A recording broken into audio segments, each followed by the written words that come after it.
नमस्कार दोस्तों, जीएस का एक और सेट आपके लिए 50 प्रश्नों का यह सेट लगातार चालू है, जारी है, फुल्ली डिस्कशन के साथ। एक एक क्वेश्चंस आपके लिए इम्पोर्टेंट है, आपकी परीक्षा के लिए इम्पोर्टेंट है, चाहे आप किसी भी परीक्षा की तैयारी क्यों ना कर रहे हो।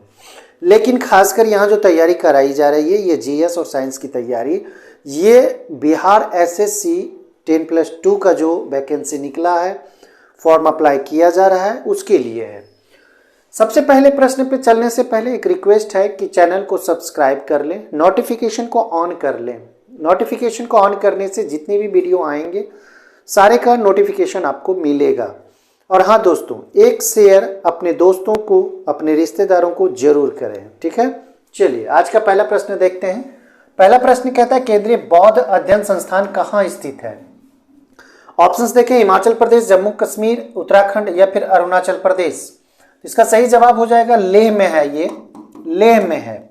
1958-59 में इसकी स्थापना की गई थी, ठीक है। तो लेह कहाँ की राजधानी है? अभी फिलहाल लद्दाख की राजधानी है। तो जम्मू कश्मीर से ही यह लद्दाख अलग हुआ है, तो इसका जवाब यहाँ पे जम्मू कश्मीर दिया जा सकता है। लेकिन लेह कहाँ है? अभी फिलहाल लद्दाख में, जो कि कश्मीर से अलग हो चुका है, केंद्र शासित प्रदेश है। चलिए नंबर दूसरा सवाल देखेंगे। निम्नलिखित में किस नृत्य को पंडित जवाहरलाल नेहरू ने गरीबों की कथकली कहा था? ठीक है, क्वेश्चंस को ध्यान से समझें, समझने के बाद ही प्रयास करें टिक करने का, क्योंकि ओवर कॉन्फिडेंस में क्वेश्चंस ज्यादा गलत होते हैं। चलिए पहला देखेंगे, भरतनाट्यम लिखा गया है, यह सही नहीं होगा। दूसरा है ओटा मथुल्लाल, देखिए यही सही जवाब है, जो कि केरल का एक नृत्य है। केरल में ये नृत्य फेमस है, ठीक है। केरल का ये नृत्य है ओटा मथुल्लाल, जिसको पंडित जवाहरलाल नेहरू ने गरीबों की कथकली कहा था, गरीबों की कथकली कहा था। तो इसका सही जवाब भी हो जाएगा। चलिए अगला देखेंगे, नंबर तीसरा, मथुरा के कला स्कूल में, ध्यान से देखें, मथुरा के कला स्कूल में किसका प्रयोग किया गया था? लाल बलुआ पत्थर का, संगमरमर का, स्लेट का या फिर ग्रेफाइट का? ये चार ऑप्शंस हैं आपके। इसका सही जवाब होगा लाल बलुआ पत्थर। मथुरा के जो कला स्कूल है उसमें लाल बलुआ पत्थर का इस्तेमाल किया गया है। 14 नंबर सवाल है, यक्षगान किस प्रदेश का लोक नाटक है? लोक नाटक है यक्षगान, ठीक है। पंजाब है, बिहार है, उत्तर प्रदेश है या फिर कर्नाटक है? लोक नृत्य जरूर याद रखें, ये इंपॉर्टेंट है क्वेश्चंस परीक्षाओं के लिहाज से। तो इसका सही जवाब कर्नाटक हो जाएगा। यक्षगान जो है ये कर्नाटक से संबंधित है, तो ये आपके लिए इंपॉर्टेंट है। चलिए नंबर 5वां, पर्यावरण किससे बनता है? ध्यान से देखें, जीवीय घटकों से, भू आकृतिक घटकों से, अजैव से या फिर उपयुक्त सभी? चार ऑप्शंस में से आपका सही जवाब यहां होना चाहिए। सभी चीज से होता है, जीवीय घटकों से तो होता ही है, भू आकृतिक घटकों से भी होता है, अजैव घटकों से होता है, यानी कि उपयुक्त सभी आपका सही जवाब हो जाएगा। डी आपका सही जवाब होगा। चलिए छठा देखेंगे, तकला मकान, मरुस्थल का नाम है तकला मकान, इसे जरूर याद रखें। मरुस्थल किस देश में स्थित है? कजाकिस्तान, तुर्कमेनिस्तान, उज्बेकिस्तान या फिर चीन? तो तकला मकान चीन में है। तकला मकान ये जो मरुस्थल है ये कहाँ है? चीन में है। चलिए निम्न में कौन से ग्रहों के चारों ओर घूमने वाले उपग्रह नहीं है? किन ग्रहों के उपग्रह नहीं है ये बताना है। अब देखिए यहाँ पे थोड़ा सा कंफ्यूजन के लिए डाल दिया गया है चारों ओर घूमने वाले उपग्रह, तो जाहिर सी बात है उपग्रह ही होंगे। तो मंगल, शुक्र, बुध तथा शुक्र, मंगल, बुध, वरुण तथा प्लूटो। इसका सही जवाब होना चाहिए बुध और शुक्र, ठीक है। बुध और शुक्र का कोई उपग्रह नहीं है, ये मेनली रूप से इसका सही जवाब है। रेगिस्तानी क्षेत्र में एक मशरूम रॉक बनता है का निर्माण निम्न के कारण होता है। किसके कारण होता है ये बताना है। अब यहाँ पे देखें, घर्षण है, कटाव है, अपस्फीति है या फिर आकर्षण है। तो ये जो रेगिस्तानी क्षेत्र जो होता है, ठीक है, मशरूम रॉक का निर्माण होता है और यह परस्पर घर्षण के कारण ऐसा होता है। चलिए 9वां नंबर सवाल देखेंगे, विश्व में किस प्रकार की कृषि का सर्वाधिक प्रचलन है? गहन कृषि, स्थानबद्ध कृषि, बगानी कृषि, विस्तृत कृषि? तो चार ऑप्शंस हैं, तो इसका सही जवाब स्थानबद्ध कृषि हो जाएगा। कृषि का सर्वाधिक प्रयोग, विश्व में सर्वाधिक प्रयोग किया जाता है स्थानबद्ध कृषि का, इसलिए इसका सही जवाब ये होगा। आज का जो ये सेशन चल रहा है, क्वेश्चन जो चल रहा है क्लास 50 प्रश्नों का, बेहद इंपॉर्टेंट है। कोशिश करें ज्यादा से ज्यादा शेयर करने का और लाइक जरूर करें, ठीक है। चलिए 10वां नंबर सवाल देखेंगे। वायुमंडल के किस भाग में जलवाष्प की कुल मात्रा का 90% भाग विद्यमान रहता है? जितने वायुमंडल में जलवाष्प है जितने जलवाष्प हैं वायुमंडल में, उसका 90% भाग कहां रहता है? मध्यमंडल, समतल मंडल, क्षोभ मंडल या फिर ओजोन मंडल? तो 4 ऑप्शंस में से आपका जो सही ऑप्शन होगा ये क्षोभ मंडल होगा, ठीक है। 10, 11 निम्नलिखित में से कौन सी नदी भारतीय हिमालय से निकलती है? अब कोसी है, सिंधु है, गंडक है, घाघरा है। तो ये 4 ऑप्शंस में आपके जो ऑप्शंस होने चाहिए ये सिंधु हो जाएगा, ठीक है। कौन सी नदी भारतीय हिमालय से निकलती है? तो ये सिंधु नदी हो जाएगी। पृथ्वी की 3 सकेंद्री परतों में ऊपर से दूसरी परत का नाम क्या है? 3 परत है, ध्यान से देखें। एक नीफे होता है, एक सीमा होता है, एक सियाल होता है। इनमें से कोई नहीं। नीफे निकेल और फेरस से ये परत बना होता है। सीमा होता है सिलिकॉन और मैग्नीशियम का, इस यहाँ पे अधिकता होती है। ये सियाल जो होता है सिलिकॉन और एल्युमिनियम की यहाँ पे प्रधानता होती है।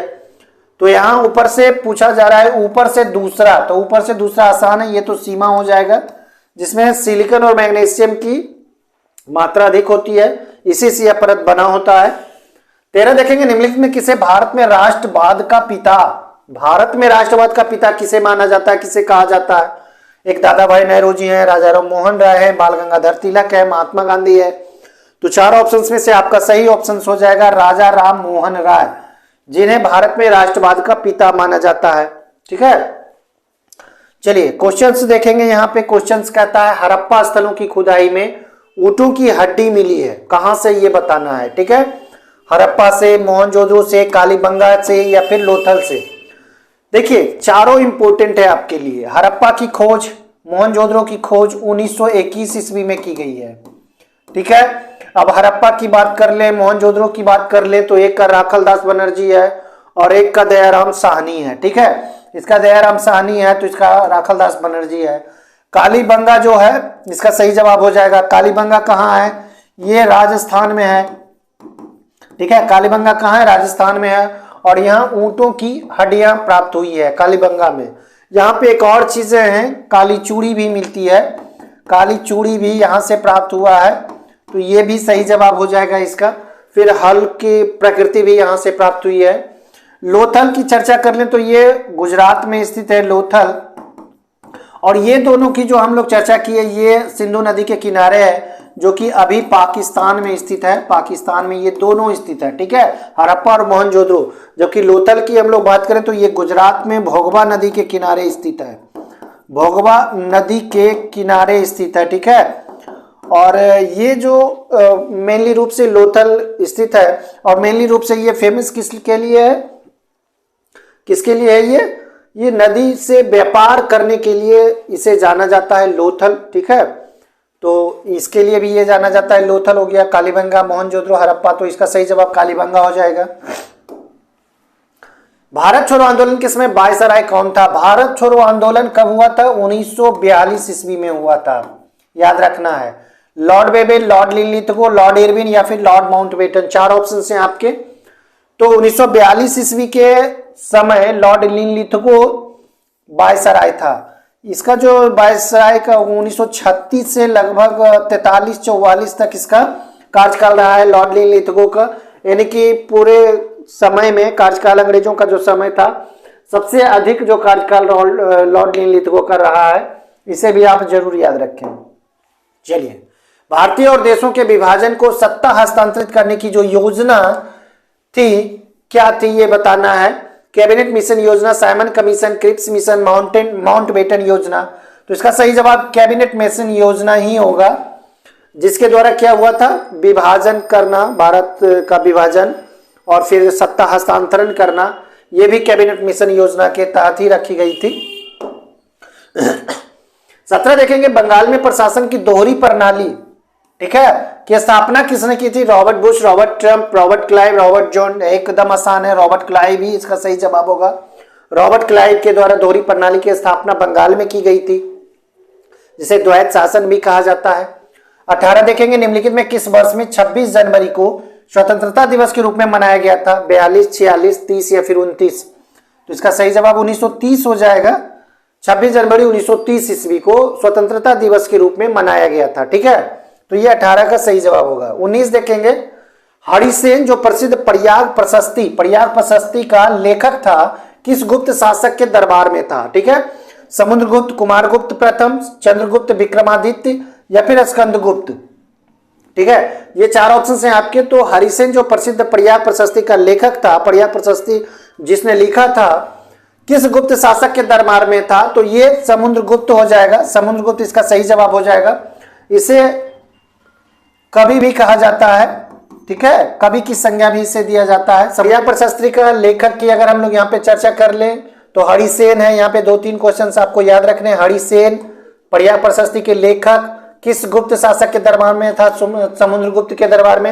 हालांकि ये गुप्त वंश का शासक था और गुप्त वंश की स्थापना किसके द्वारा की गई थी? गुप्त वंश की स्थापना की अगर हम लोग चर्चा कर लें तो श्रीगुप्त के द्वारा की गई थी। श्रीगुप्त के द्वारा गुप्त वंश की स्थापना की गई थी। लेकिन वास्तविक स्थापना की अगर बात करें तो चंद्रगुप्त प्रथम के समय हुई थी। चंद्रगुप्त प्रथम के समय में वास्तविक संस्थापक कह सकते हैं। ठीक है, चंद्रगुप्त प्रथम था। ठीक है, और बस आगे देखेंगे 20वां नंबर सवाल। 20वां सवाल क्या कहता है? निम्नलिखित में कौन सा राज्य का एक तत्व नहीं है? जनसंख्या है, भूमि है, सेना नहीं है, सरकार भी होगा। तो सेना इसका सही जवाब हो जाएगा। राज्य का आवश्यक तत्व जो होना चाहिए ये सेना नहीं होता है। आगे देखेंगे, सर्वोच्च न्यायालय द्वारा कितने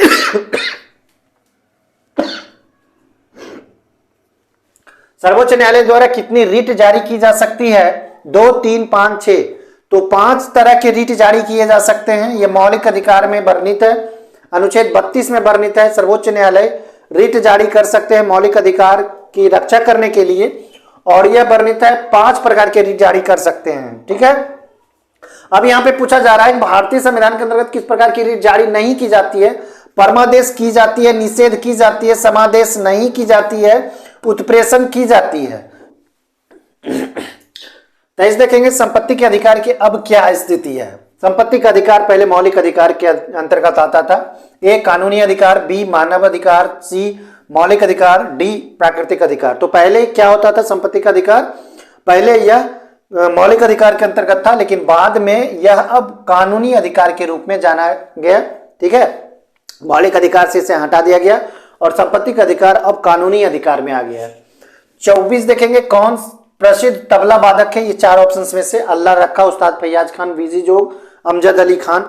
तो अल्लाह रखा इसका सही जवाब हो जाएगा। ठीक है, चलिए, सत्यजीत रे का संबंध किसके साथ था? निम्नलिखित में किसके साथ था? शास्त्रीय नृत्य, पत्रकारिता, शास्त्रीय संगीत या फिल्म निर्देशन?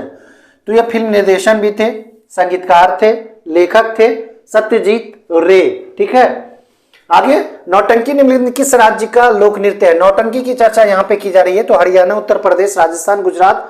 तो उत्तर प्रदेश इसका सही जवाब हो जाएगा। नौटंकी कहाँ का लोक नृत्य है? यह है उत्तर प्रदेश का लोक नृत्य है। ठीक है, अगला क्वेश्चन कहता है 27 नंबर, पृथ्वी के वायुमंडल की अनुपस्थिति में आकाश कैसा प्रतीत होगा? ठीक है, नीला, गहरा लाल या फिर श्वेत, काला। 4 ऑप्शन है। तो वायुमंडल की अनुपस्थिति में, ठीक है, पृथ्वी कैसा दिखेगा?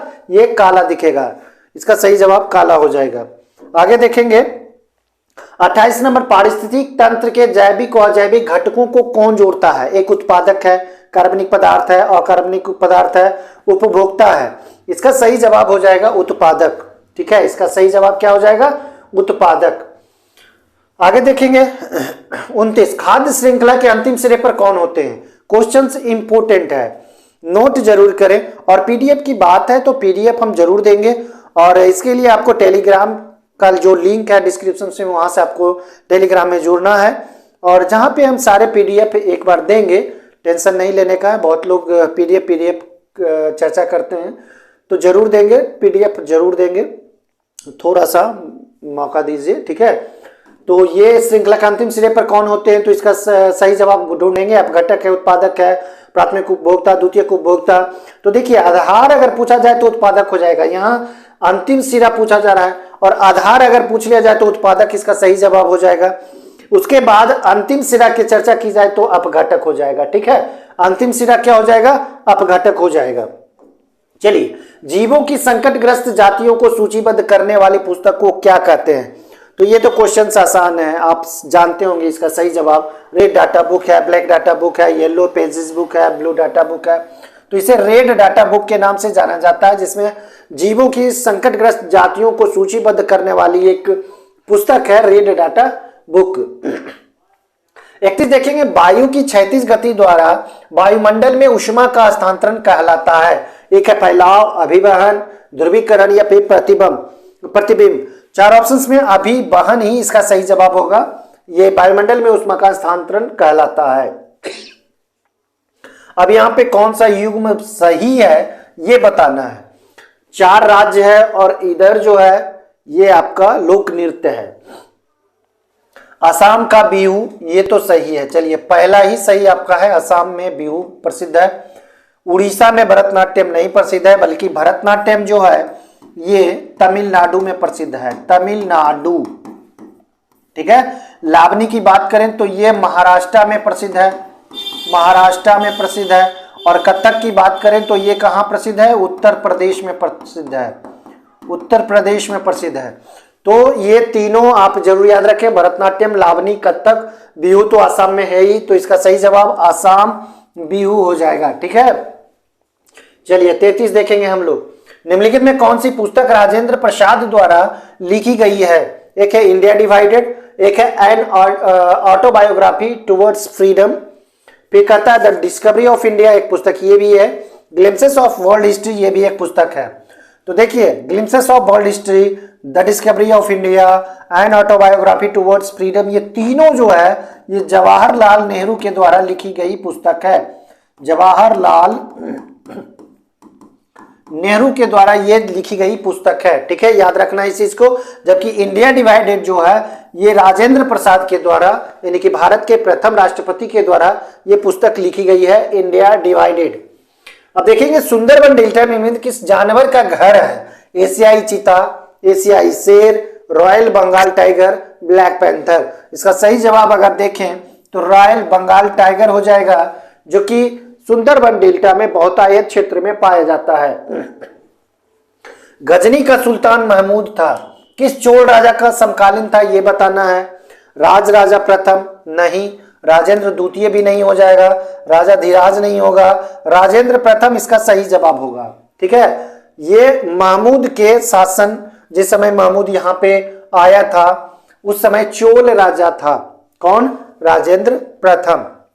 चलिए, भारत के नियंत्रक और महालेखा परीक्षक क्या है ये बताना है। 2 सदस्यीय निकाय है, 3 सदस्यीय निकाय है, एकल सदस्यीय निकाय या फिर 6 सदस्यीय निकाय। तो इसका सही जवाब हो जाएगा एकल सदस्यीय निकाय। अगर हम लोग बात कर लें भारत और नियंत्रक महालेखा परीक्षक की, तो अनुच्छेद की हम लोग अगर चर्चा करें तो अनुच्छेद कहां वर्णित है? अनुच्छेद 148 में वर्णित है। ठीक है, नियुक्ति कौन करता है? राष्ट्रपति के द्वारा नियुक्ति की जाती है। ठीक है, नियुक्ति किसके द्वारा की जाती है? राष्ट्रपति। इसे कैग भी बोला जाता है, CAG। ठीक है, समझ गए, बहुत आसान है। आगे क्वेश्चन नंबर 37 देखेंगे। बीमा विनियामक एवं विकास प्राधिकरण का मुख्यालय कहां है? अहमदाबाद, चेन्नई, नई दिल्ली, हैदराबाद। इसका सही ऑप्शन होगा हैदराबाद, और इसकी स्थापना 1999 ईस्वी में मानी जाती है। ठीक है, बीमा विनियामक एवं विकास प्राधिकरण। चलिए, अमर्त्य सेन को उनके योगदान के लिए नोबेल पुरस्कार से सम्मानित किया गया था। मौद्रिक अर्थशास्त्र, कल्याण अर्थशास्त्र, अर्थमिति, विकास अर्थशास्त्र। 4 ऑप्शन है आपके, आपका सही जवाब हो जाएगा कल्याण अर्थशास्त्र। इन्हें नोबेल पुरस्कार दिया गया था 1998 ईस्वी में। अमर्त्य सेन को नोबेल पुरस्कार दिया गया था अर्थशास्त्र के लिए, कल्याण अर्थशास्त्र के लिए 1998 ईस्वी में। ठीक है, चलिए 39, किस गैस को ग्रीन हाउस गैस के रूप में नहीं जाना जाता? तो ये 4 ऑप्शन है आपके पास, एक मीथेन है, हाइड्रोजन है, नाइट्रस ऑक्साइड है, कार्बन डाइऑक्साइड है। तो मीथेन तो माना जाता है, हाइड्रोजन को नहीं माना जाता है, नाइट्रस ऑक्साइड हो जाएगा, carbon dioxide green house gas है लेकिन हाइड्रोजन नहीं है। चलिए, पृथ्वी 1 घंटे में कितनी डिग्री घूमती है ये बताना है। 1 डिग्री 1 डिग्री में 4 मिनट। चलिए अब बता दीजिए, तो 60 मिनट 1 घंटा में होता है, तो जाहिर सी बात है ये 15 डिग्री घूमेगा। इसका सही जवाब हो जाएगा 15 डिग्री। तो इस तरह से आपको याद रखने हैं। क्वेश्चन से आगे देखेंगे। क्वेश्चन 41 कहता है निम्नलिखित में से किस खनिज द्वारा लोहा प्राप्त किया जाता है? आसान है, ठीक है। चूने का पत्थर, पिंच प्लैन, मोनोजाइट, रेत या फिर हेमेटाइट। तो हेमेटाइट से लोहा का निष्कर्षण किया जाता है, ठीक है। क्वेश्चन 43 निम्नलिखित में कौन सा प्राकृतिक बहुलक नहीं है? ऊन है, चमड़ा है, रेशम है, ग्लाइप्टल नहीं है। तो क्वेश्चन इसी तरह से आपको पढ़ने हैं, समझने हैं, उसके बाद उसका जवाब देना है। चलिए, संचायक बैटरियों में निम्नलिखित में कौन सी धातु का प्रयोग किया जाता है ये बताना है। संचायक बैटरी में तांबा, सीसा, एल्युमिनियम या फिर जस्ता। तो ये जो धातु का प्रयोग किया जाता है संचायक बैटरी में, ये सीसा होता है, लेड या फिर सीसा का प्रयोग किया जाता है संचायक बैटरियों में। इसको याद रखने हैं। बैरोमीटर का नीचे जाना एक संकेत है। देखिए, बैरोमीटर जो पाठ्यांक मापता है, सबसे पहले उसके बारे में कुछ जान लें। जैसे एकाएक नीचे आना, ध्यान से देखना है, एकाएक नीचे आना, तो ये तूफान का सूचक होता है। तूफान का सूचक होता है। धीरे धीरे नीचे आना, धीरे धीरे नीचे आना या गिरना, तो क्या हो जाएगा? ये बारिश होगा, बारिश होना, बारिश होना। फिर धीरे धीरे ऊपर जाना, धीरे धीरे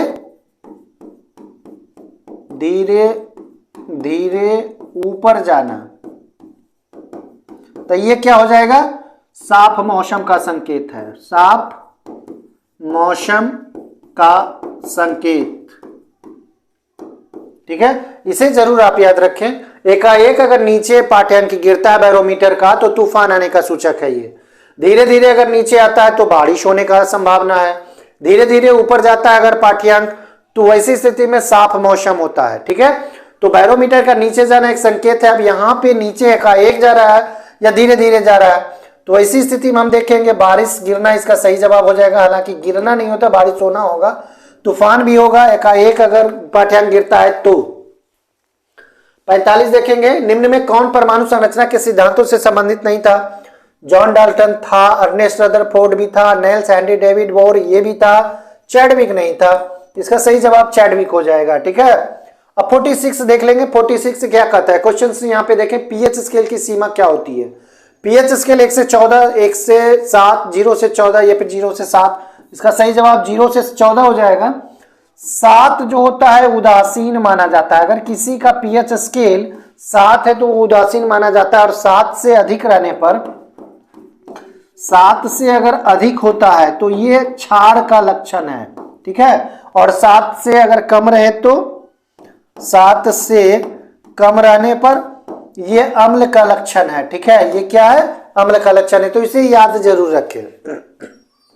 चलिए, क्वेश्चन से 47 इलेक्ट्रॉन को प्राप्त करने की प्रक्रिया को कहते हैं ऑक्सीकरण, अपचयन, विकिरण, ऑक्सीकरण तथा अपचयन दोनों। तो देखिए, अगर प्राप्त करने की प्रक्रिया की बात यहां चल रही है तो अपचयन हो जाएगा। अगर खोने की बात हो, इलेक्ट्रॉन खोने की बात हो, तो ये ऑक्सीकरण हो जाएगा। खोने की क्रिया, ये क्या हो जाएगा? खोने की क्रिया। तो इसे भी आपको याद रखने हैं। इलेक्ट्रॉन खोने की क्रिया ऑक्सीकरण, अपचयन की क्रिया जो होती है वो प्राप्त करने की क्रिया कहलाती है। संविधान निर्माताओं का दर्शन एवं मूल्य परिलक्षित होते हैं मौलिक अधिकार से नहीं, यहां से नहीं होगा। राज्य के नीति निर्देशक सिद्धांत, ये भी नहीं होगा। प्रस्तावना इसका सही जवाब हो जाएगा। यहीं से दर्शन और मूल्य परिलक्षित होता है, मौलिक कर्तव्य भी नहीं होगा, ठीक है।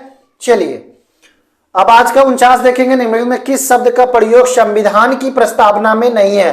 अब यहाँ पे प्रस्तावना देख ले, तो प्रस्तावना में संप्रभु लोकतांत्रिक गणराज्य तो है, समाजवादी भी है, धर्मनिरपेक्ष भी जोड़ा गया है, लेकिन संघ नहीं है। ये शब्द प्रस्तावना में नहीं मिलेगा आपको, संघ शब्द। चलिए, आज का अंतिम सवाल देख लेंगे। 50वां कहता है संविधान में हम भारतीय लोकतंत्र के मूल्यों को कहां देख पाते हैं, देख सकते हैं? प्रस्तावना है, भाग 3 है, भाग 4 है, भाग 1 है। तो नागरिकता से संबंधित भाग 1 है। भाग 4 जो है वह अभी हमने बताया राज्य के नीति निर्देशक सिद्धांत है। भाग 3 में मौलिक अधिकार है। प्रस्तावना इसका सही जवाब हो जाएगा। ठीक है, संविधान में हम भारतीय लोकतंत्र के मूल्यों को कहां देख सकते हैं? प्रस्तावना में देख सकते हैं। तो ये थे आज के 50 प्रश्न। 50 प्रश्न कैसे लगे लाइक और कमेंट करके जरूर बताएं और दोस्तों को शेयर करना ना भूलें। अभी तक आपने सब्सक्राइब नहीं किया है तो चैनल को सब्सक्राइब करके बेल आइकन को जरूर प्रेस करें ताकि जो भी यहां से नोटिफिकेशन जाए सबसे पहले आपके मोबाइल पे पहुंचे। तो दोस्तों धन्यवाद।